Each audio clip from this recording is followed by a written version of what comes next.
Well, good afternoon. As we look back over the past few months at the heroic efforts of our frontline workers, at the hundreds of businesses who stepped up, at the thousands of volunteers who put up their hand to help, we should all feel very proud. I've never been more proud to be a Canadian than at this very moment in Ontario's history. And Canada Day gives us a chance to celebrate the extraordinary actions of these heroic people, our neighbors, our friends, our fellow Canadians.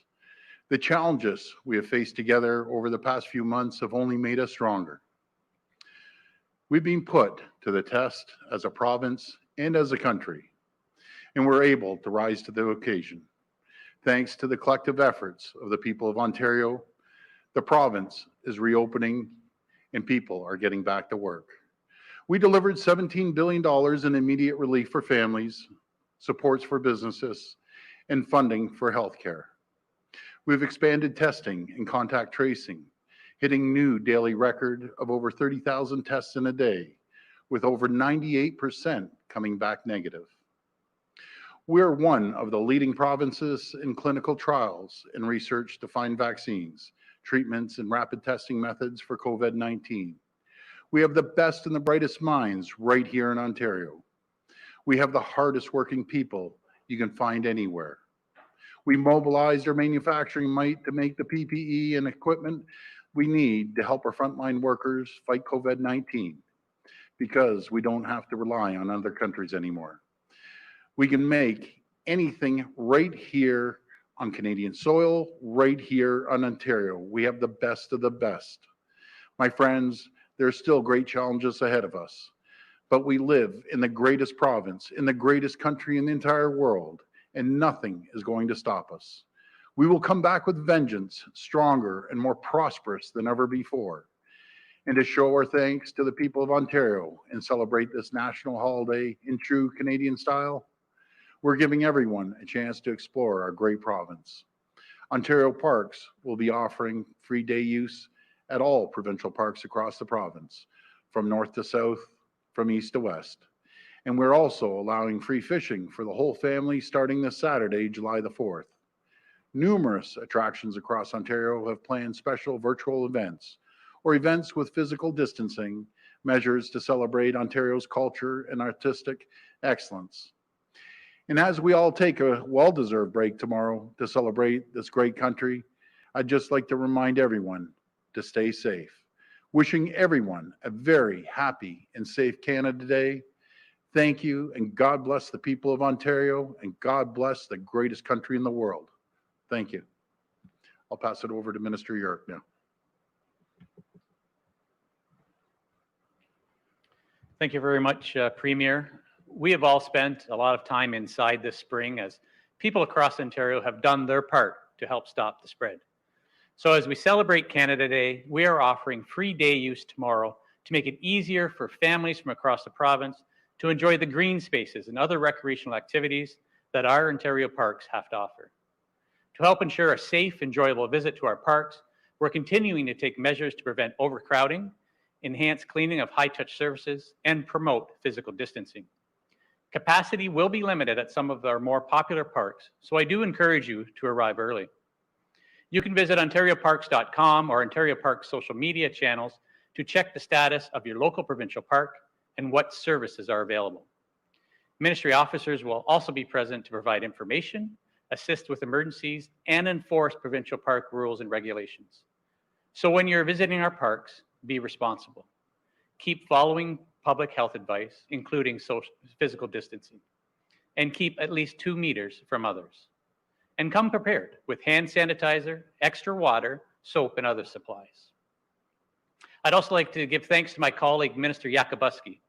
Families looking for another affordable and low-risk way to enjoy Ontario's world-class lakes and rivers can take advantage of an additional week of free family fishing. It's a great way to get out this month and support the province's tourism industry. For 2 weeks, July 4th to the 19th, Ontario residents of all ages can fish in Ontario without having to purchase a license or carry an outdoors card. It's been a very long spring, but it's time to celebrate Canada Day and everything that makes our country great.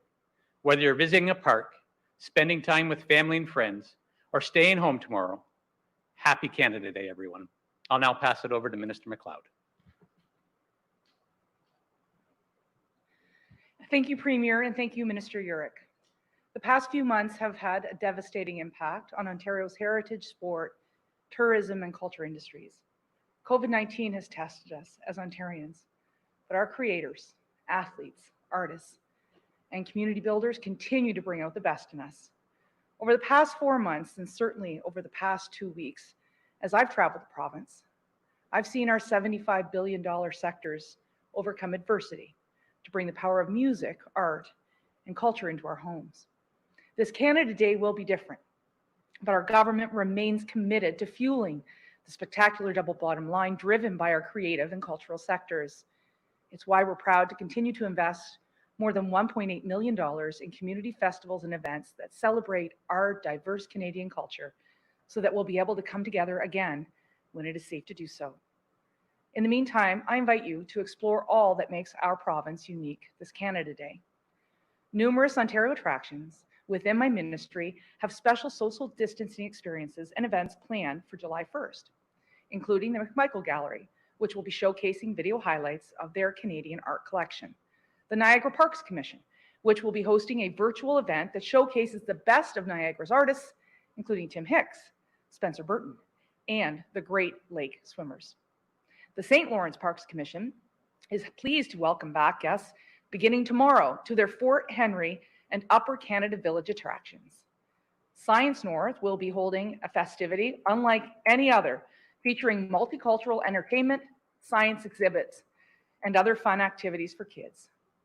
And Destination Ontario has curated a music playlist of Ontario's amazing talent, including those featured at last night's Juno Awards.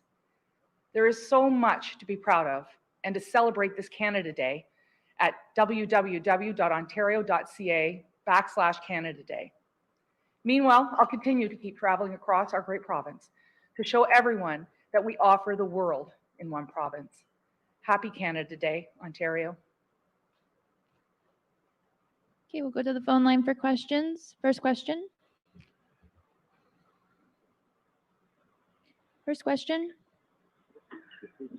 Your first question comes from Jason Chapman with 640 Toronto. Please go ahead. Premier, thanks, and thanks for the Canada Day wishes. Yeah, thank you. You know, I'm asking this question because we're talking about all the entertainment stuff, and I've got kids crawling all over me, and I've had parents in my neighborhood ask me about this. Yeah. Lots of things are opening. Playground equipment in the province is still off limits. I'm wondering why, and if there's a timeline to reopen playground equipment to kids. Lots of the tape has come down, Premier, and there's confusion again. Is there a plan as part of phase 2 to reopen that equipment? I'll pass that over to Minister Elliott. Thank you.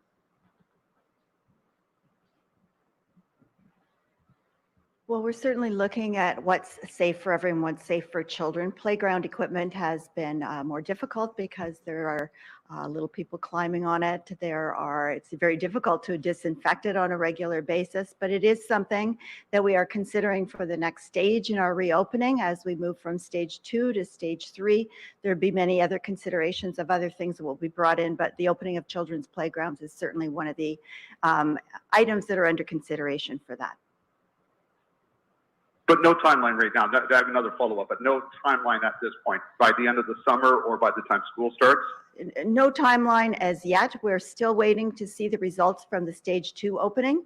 We need about another week of data to understand if there's anything in particular that's causing outbreaks. So far as stage 2 is concerned, it's looking very good, but we still need another week's data to really inform the situation, and then decisions will be made about the opening of stage 3. Okay, the only other follow-up I have, and I'm sure it'll be asked again, is obviously mayors from Peel and Toronto this morning announced that masks will likely, the council vote still has to happen in Toronto, that masks will be mandatory indoors. The province balked on a request to make that mandatory across the province. Can you further explain why you didn't want to make it just a provincial mandate for the next several months? Well, I've always said, let's start off with the golden rule. If you're in large groups, wear a mask, wear a face covering of some sort, and practice social distancing. So that's the golden rule. But each region has the authority to make their own rules. And a province this size, I encourage it. And I encourage and compliment the regions that are doing it, be it Toronto and Peel. But Toronto and Peel is different than Kenora Rainy River. It's, apples and oranges. So each public health area will have the authority to put in either two ways. Either they do it through Section 22 of the Health Act, or they do it through the bylaw and go to council, which Toronto's done. Toronto's going to council and they're voted on it. So I think it's good. I encourage them to do that. Next question. Your next question comes from Dave Balacello with Windsor Star. Please go ahead. Hi, Dave. Hi, Premier. How are you today? I'm doing well. My question for you today is: last week you indicated migrant workers in the Kingsville Leamington area, they would be allowed to go back to work if they tested positive but had no symptoms. Dr. Ahmed, the medical officer of health in Windsor today, indicated he has decided not to allow those workers back into the workplace and there to self-isolate. Just wondering if you had any problems with that decision or any comment. No, that's a choice of Dr. Ahmed. He's been doing a good job, and if the cases which we've seen on one farm, 175 or 177 cases, maybe that's going to be his decision. In other situations, he might be a little more flexible, but I understand where he's coming from. Follow up. Thank you. No, thanks. Thank Your you. next question. Your next question comes from David Naylor with TSN. Please go ahead. David, Premier, happy Canada Day in advance. happy Canada. The province has welcomed the opportunity of having an NHL hub here and the opportunity for the Blue Jays to play regular season games here. What is its appetite to be considered as a potential hub for the Canadian Football League if it goes ahead and plays this year? And have there been any discussions in that regard with the league? Well, I'm going to hand this over to Minister MacLeod. I haven't talked to the CFL. I've talked to the NHL. I've talked to Major League Baseball, but they're the only two that I've talked to. So I'll pass it over to Minister MacLeod. Thank you very much, Premier. I'm having regular discussions with all of our professional sports teams, as well as CFL Commissioner Randy Ambrosi. We met over the last couple of weeks, as well as with the Red Blacks, Ticats, and in continued conversations with MLSC with respect to the Raptors, the Leafs as a hub city, and of course with the CFL. So earlier today, I had the opportunity to meet with my federal counterpart, Stéphane Guilbeault, to talk about Major League Baseball, as well as our ongoing discussions about the CFL. We want to make sure that each one of these organizations, if they do choose to play here, have stringent and safe health and safety protocols in place, that those rigors will be approved by both the local Chief Medical Officer of Health as well as our provincial Chief Medical Officer of Health. I will say this, we were one of the first jurisdictions in North America to open up for our high performance athletes. So our Canadian Olympians in Ontario have been training for almost a month now, and we continue to work with the NBA for the Raptors training facility, as well as the Canadian Elite Basketball League. So these conversations are ongoing, but again, we will not put the health and safety of Ontarians at risk, but we are looking at robust protocols that are in place with each of the leagues. I don't know if Is a hub something that's come up in your conversations with the Canadian Football League for Ontario? Absolutely, they have discussed possibly going to Hamilton or the Burlington area, and I don't think any option is off the table. We're right now working with them. As you know, they have a substantial request financially in with the federal government, and last week all the sport ministers across the province, across the country, who have CFL teams met to see how we can best support the CFL. Obviously, Ontario is very excited to host the Grey Cup next year, the 109th in 2021. And so we want to do everything we possibly can to make them viable. And that includes having a conversation with our federal counterparts about how to do that. Next question. Thank you very much, Minister and Premier Ford. That's great. I've heard nothing but positive things about the way Minister MacLeod has handled many files, but the sports file from amateur to professional sports. So Minister, you're doing a great job, and everyone's telling me that as well. Next question. Your next question comes from Cynthia Mulligan with City News. Please go ahead. Hi, Cynthia. Hello, Premier. I'm curious again about stage 3. So the data today has 20 out of 34 regions with 0 new cases of COVID-19. And I know particularly in the northern areas, it's been fairly consistent that there have been 0 cases. Why not open them up sooner by region? They must be screaming for it. Well, everyone's quick to scream for it. You know, a lot of phone calls are coming through, and man, I'm even getting lobbied by Santa Claus right now. I really am. I'm not a word of exaggeration. And one of my favorite spots when my kids were younger is Santa's Village. And, you know, Santa Claus is getting restless up there, but he knows the safety of his kids are #1 priority.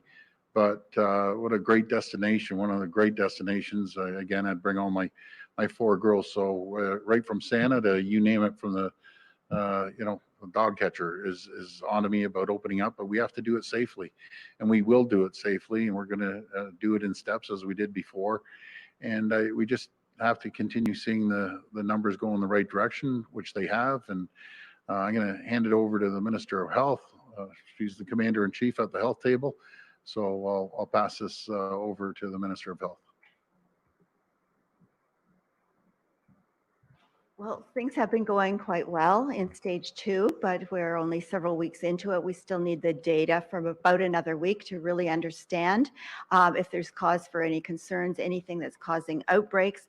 We have to assess it on a daily basis to understand where we are with it. But we are having discussions about going into the next phase, whether we do it across the province, whether we do it regionally.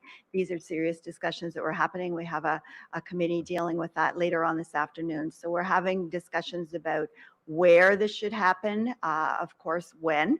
Everybody wants to know that, and then what will be opening next. So we hope to be able to move into the next stage as soon as possible, but as the Premier says, it's really up to public health. It's to know what the numbers are, to make sure that we see the numbers going down. We had a bit of a spike because of some testing in the Essex area, but we want to make sure that across the province that it's going to be safe for us to move into stage 3. So we're taking it very cautiously because we want everyone in every part of the province to be safe and healthy.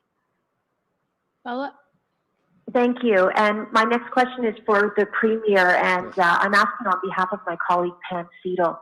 Premier, Ontario's courts have held up a ruling that will see midwives receive a 20% retroactive boost in salary, and your government has contested this salary bump in the past. What is your reaction to the court's decision? And will the Ford government pursue further action when it comes to fighting the salary increase? Well, I always respect the courts, but I'm going to pass this over to the Minister of Health again. Thank you. Well, first of all, we respect very much the incredible work that Ontario's midwives perform, and we do respect the decision of the court. Of course, we are going to review the decision in detail, but of course, the court's decision is very important, and we will be reviewing that and taking whatever action we need to take, if anything, in the future. Next question. Your next question comes from Randy Roth with CHCH TV. Please go ahead. Hey, Randy. Hi, Premier. Last Friday, we saw a judge in a high-profile case deliver his judgment, and under the Emergency Measures Act, he opened it up so that it could be broadcast on live stream. The live stream got 20,000 viewers. Is that something that should be held over and expanded after the COVID situation is settled? It's interesting. I guess there's a lot of interest. 20,000 viewers. Wow. You know, we have to talk to the Attorney General about that. But that's pretty good. 20,000. Man, people are interested. So if people are interested, maybe we look at it. Follow-up. Okay. Also, yesterday you were talking about it's testing teams going into Niagara, into the agriculture community to test workers. I'm wondering if you could give more detail on that and why it's being done, where it's being done, and are you worried that there could be an outbreak again in Niagara among agricultural workers? Well, within the agricultural industry, we've seen what's happened down in Leamington and Kingsville, and another big area is Niagara. So we just want to make sure it's better to be safe than sorry. Want to make sure we go down there and we communicate with the temporary workers, make sure they're safe. That's the number one priority. Make sure we communicate that they aren't going to be sent home. They're going to be treated like any other resident of Ontario. They have to have a safe workplace, and for any reason they can't work, they're eligible for WSIB. They're also eligible for any benefits through the federal or provincial government. No matter if it's CERB, if they worked here last year and they have a number, then they're going to be they're going to get paid, and they're eligible for CERB. I just don't want them to be scared. There's no reason to be scared. Get tested, protect your co-workers, and let's move forward. We'll get through this. We'll get through it together. Next question. Your next question comes from Christina Tenalia with CP24. Please go ahead. Hi, Premier. Hi, Christina. Thanks. I hope you're well. Thanks for taking my question Thank today. you. I know you spoke about masks, but I want to ask you about masks in the school settings. We know that municipalities across the province are trying to make masks mandatory in indoor settings, including here in the city of Toronto, and that will go until the end of September. Now, previously, experts at Sick Kids suggested that students in schools, the younger kids, don't wear masks because they would, end up touching their faces too much, and it would be counterproductive. But if older students, say high school students, wanted to wear masks, that shouldn't be discouraged. What is the province's direction on this for students returning to school in September? Well, each board right across the province has the flexibility, and that's what we want to give each board, the flexibility to move forward. I understand Ottawa's already brought their guidelines out, and I want to thank the people of Ottawa for moving so quickly. But I want to listen to the experts, and the experts did say exactly what you said. The younger kids will be fidgeting around, touching their faces with a mask, and the experts are saying not to do it. Again, we'll leave it up to the regional boards to make that decision. And everyone's going to have different guidelines. I found some of the guidelines very, very interesting from Ottawa. Okay, thank you, Premier. Thank you. My next question is for the Minister of Health. Minister, regarding visitors to congregate care settings, specifically retirement homes, we know, of course, of the loneliness and isolation that has permeated these facilities in the last few months. In one retirement home in Toronto, I understand staff members continue to test positive, but not the residents. So, of course, that means the home remains in an outbreak situation because the staffer tests positive, and even though the staffer is sent home, that means, as you know, visitors are not allowed to this facility because it's in an outbreak situation. So is there any way around this? Are you looking to relax the policy soon of an outbreak in a home means even one staffer tests positive? Because, of course, this continues to create a scenario of isolation and loneliness for lots of people, specifically in this one retirement home. Well, I know that people are very lonely, that they have been away from friends and family for a long period of time. But of course, we have to continue to follow the public health rules. The rule is that if there is even one person that has been tested positive, that is considered to be in an outbreak situation. It's really important, and I'm sure it's happening, that the contact tracing is happening, that's followed up with the residents as well, anybody that a staff person might have been in contact with. So we want to make sure that everyone is going to be safe, and it's not going to be too much longer, but we do need to go through that period of incubation, make sure that we follow those public health rules, do the follow-up, isolate anybody that has been in contact with a staff person. They will be tested if they're willing to be tested, and we need to make sure that everyone in that congregate care facility is going to be safe. So we have to follow the public health rules, even if it only involves one staff member. Next question. Your next question comes from Michelle McQuigg with the Canadian Press. Please go ahead. Hi, Michelle. Hi, Premier. The Association of Daycare Operators of Ontario has issued a letter expressing some concerns about the sector overall. They raise a number of issues, but one of the main ones that they've brought up is the fact that there has been funding promised specifically related to COVID and the shutdowns that have resulted from that. But they're saying that none of that money has flowed as of yet. How would you respond to that? Are there plans to get that money moving? Because many of them are saying that they're on the verge of not being able to make it any longer. So I'll follow up with the Treasury Board, see when the money's going to be flowing. I know there's multiple employers right across the board, and we just want to make sure it gets to the right place. But I agree. Nothing drives me more nuts when government takes their time when people are in desperate need. But we'll make sure that we get that flowing, and we'll call you back on that answer. Every question that I've ever had from day one, we always make sure we get back to you. So I'll find out when that money's flowing and what the delay is. Thank you. And on a similar subject, they're saying that most of the licensed daycare operators in the province have not yet been able to reopen, partially because of this lack of funding.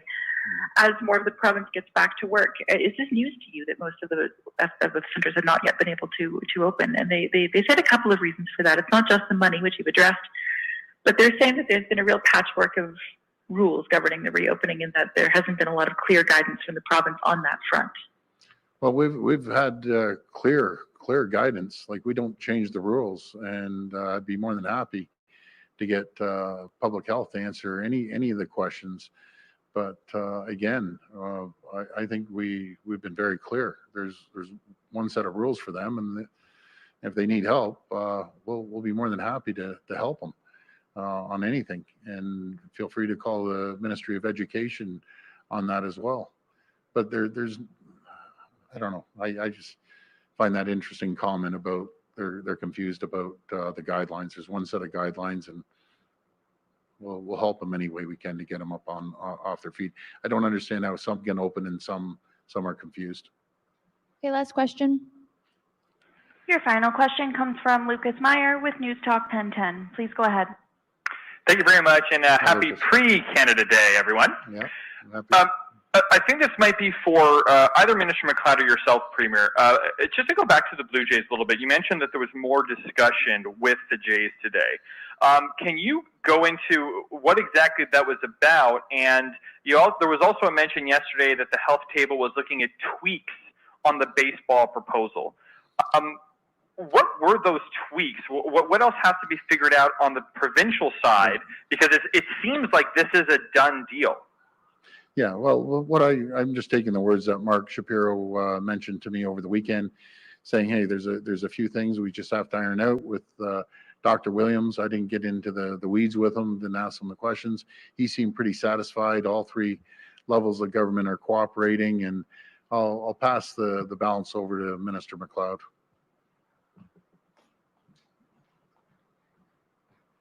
Yeah, thank you very much. So earlier today, I had the conversation with our federal counterpart, the Minister of Heritage, who's also responsible for sport.